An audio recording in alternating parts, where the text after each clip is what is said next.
15th of March 2013. 10 years ago, and yet I remember it as if it was yesterday. I was about to retire for the day.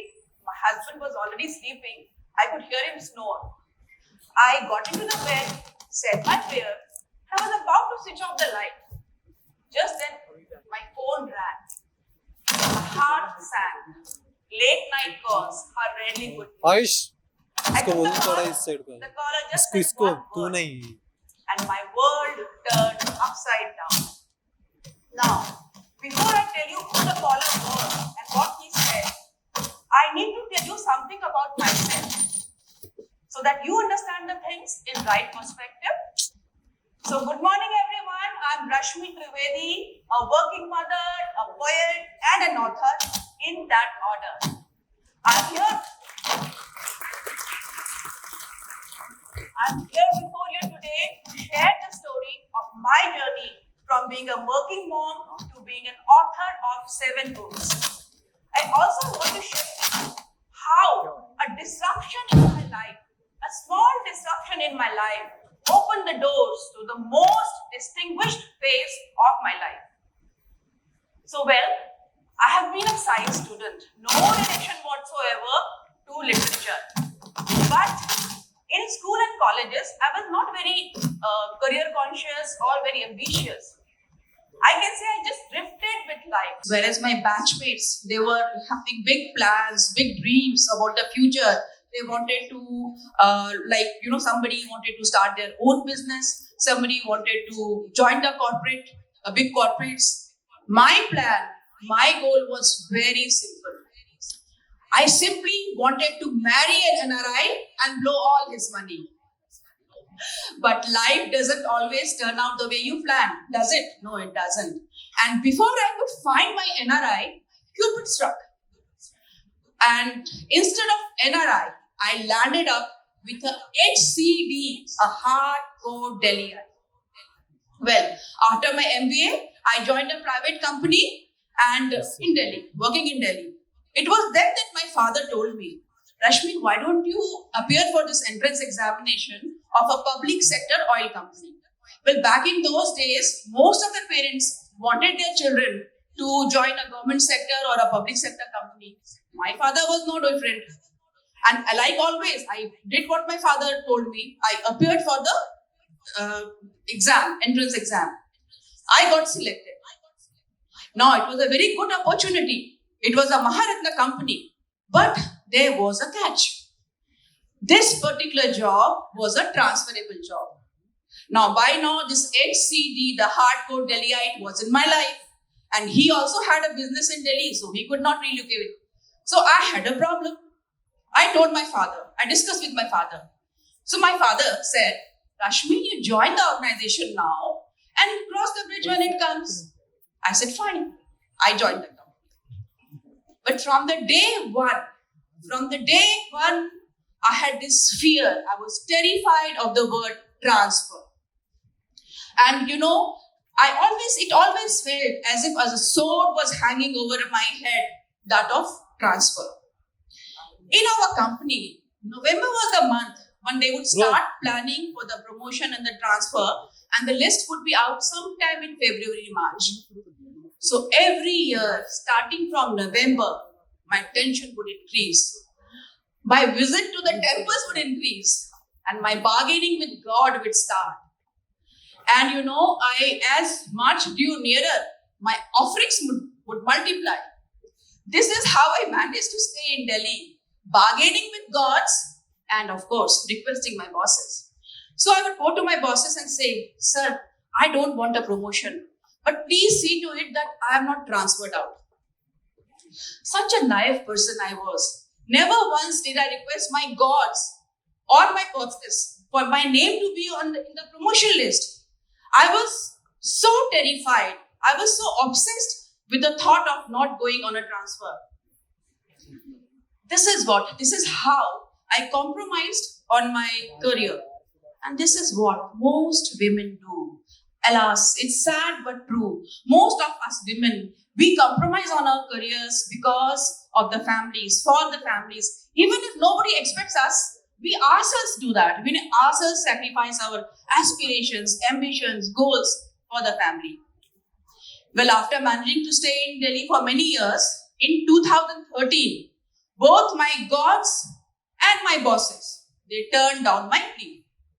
And my name was in the dreaded list, the transfer list.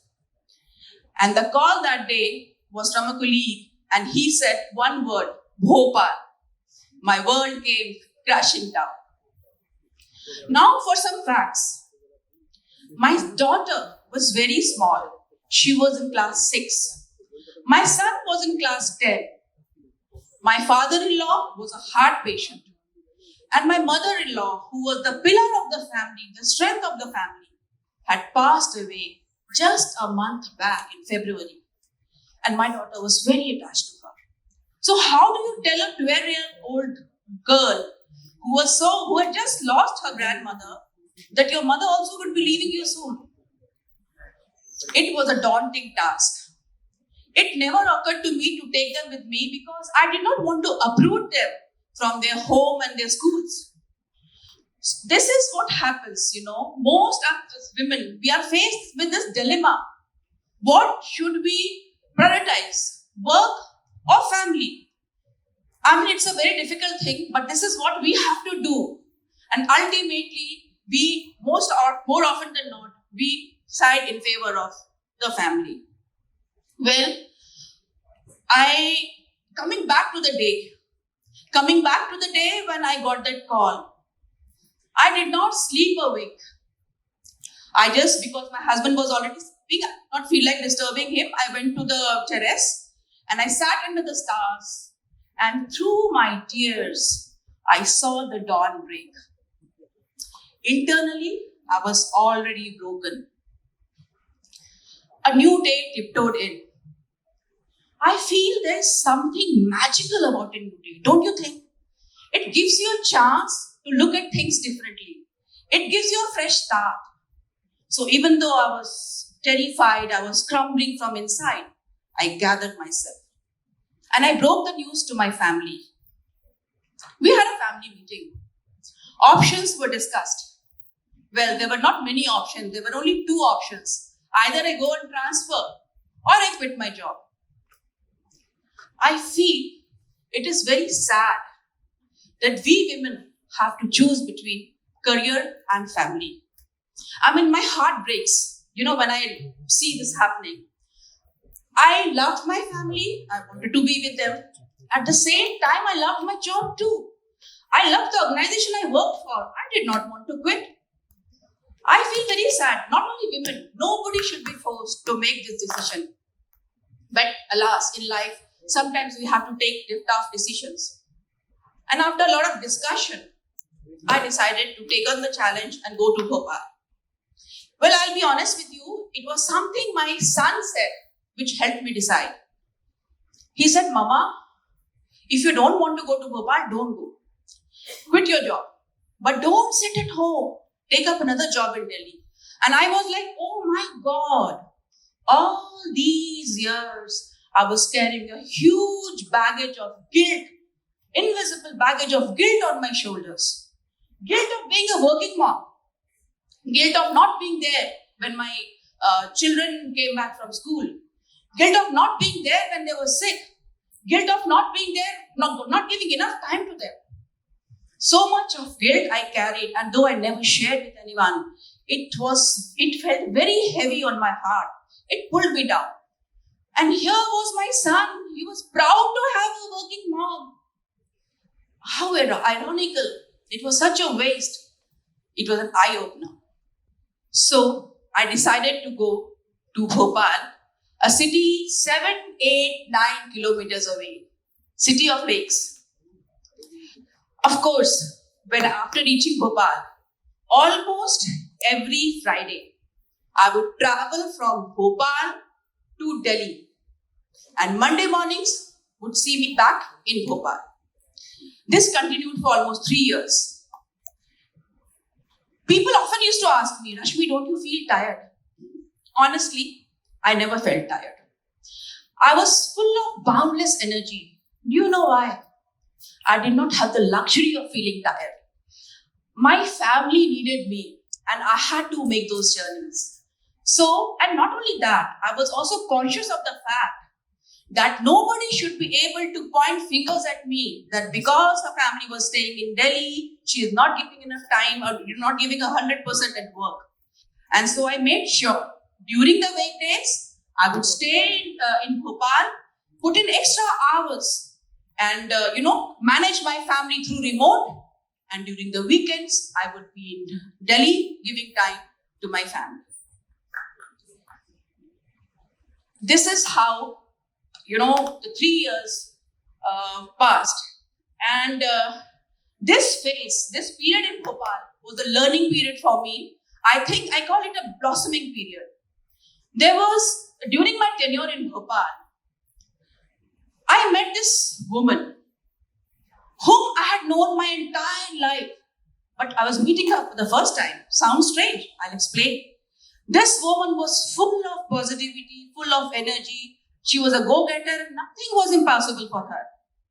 She was the woman in the mirror. For the first time in my life, I looked beyond my work and beyond my family. I looked inwards. I met the person I was. And that is how I, evolved. There were many firsts in my life. For the first time, I realized that the woman in the mirror not only loves to read, she also loves to write. That is how my writing started.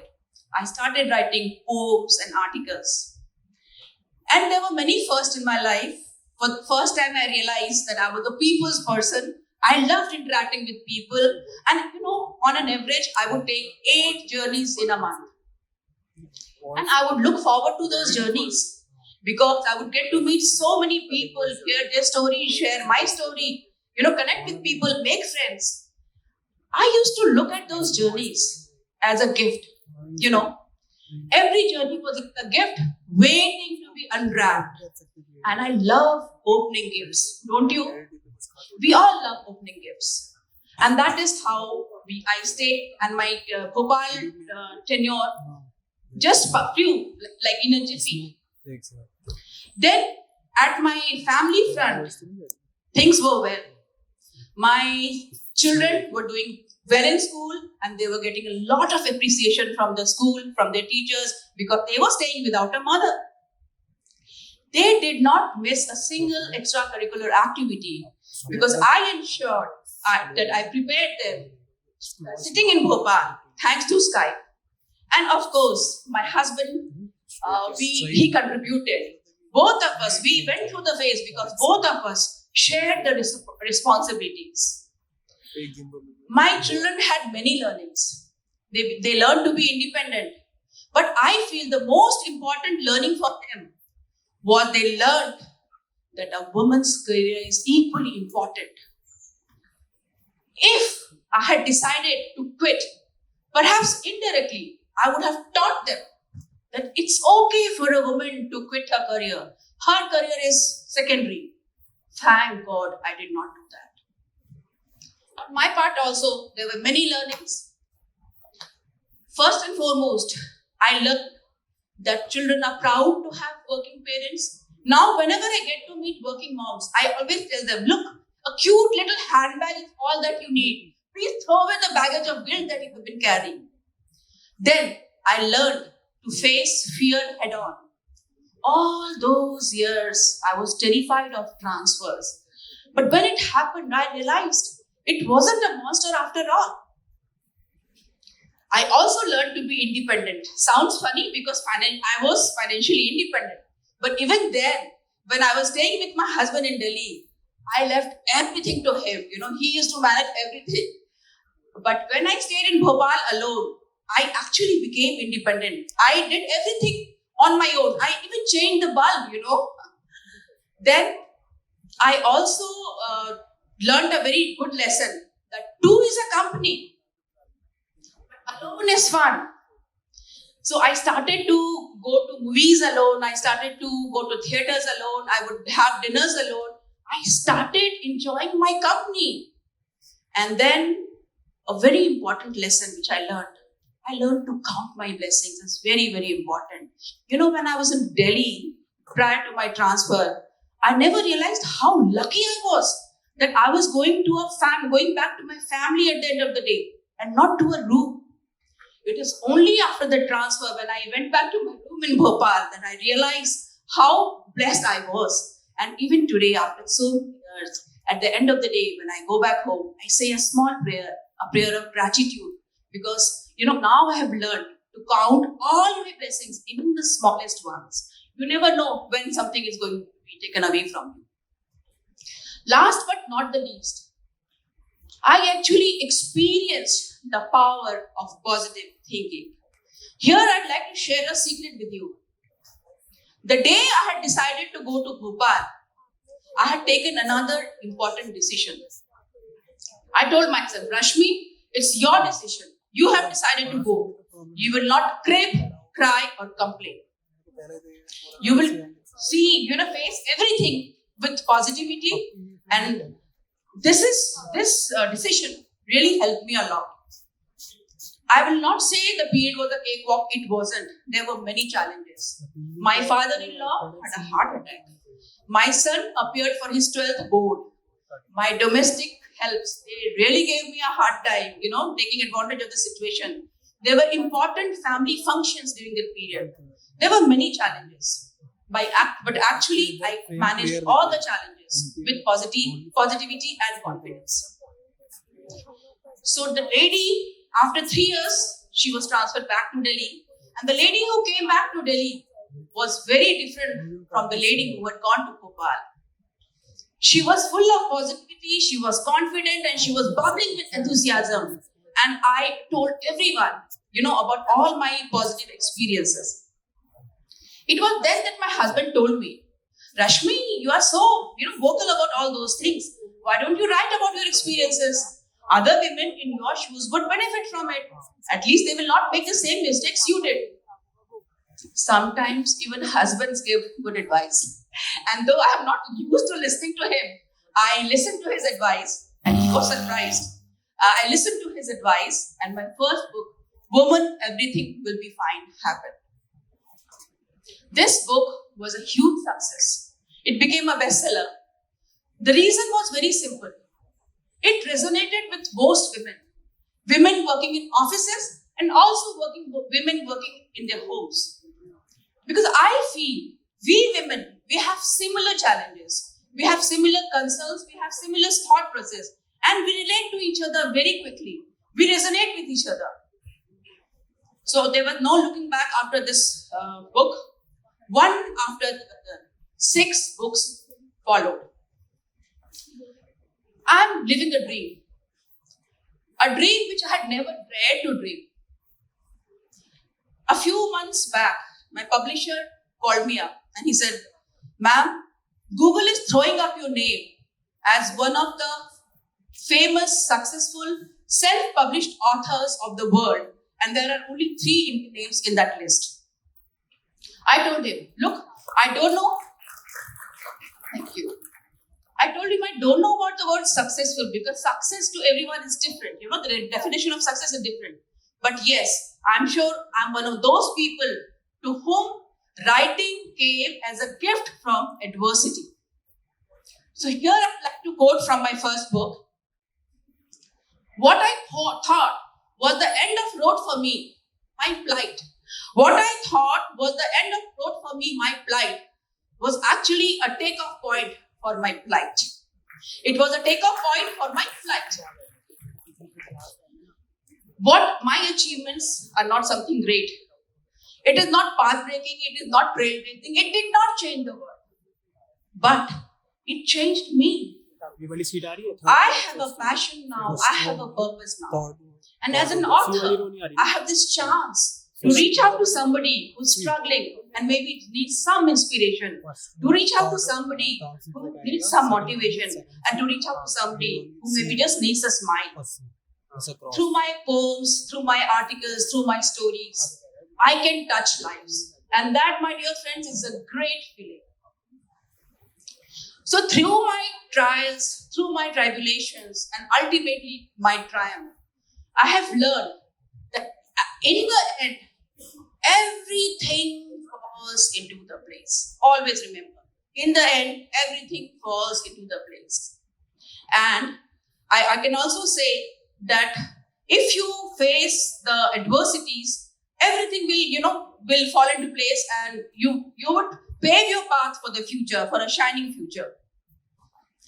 In the nutshell, I can say that please don't be scared of adversity. Adversities in life cannot be wished away. They are bound to happen. Face them with positivity, because it's your reaction that actually decides how your future is going to be like. So, face the adversity, because more often than not, accolades will follow adversity. Thank you.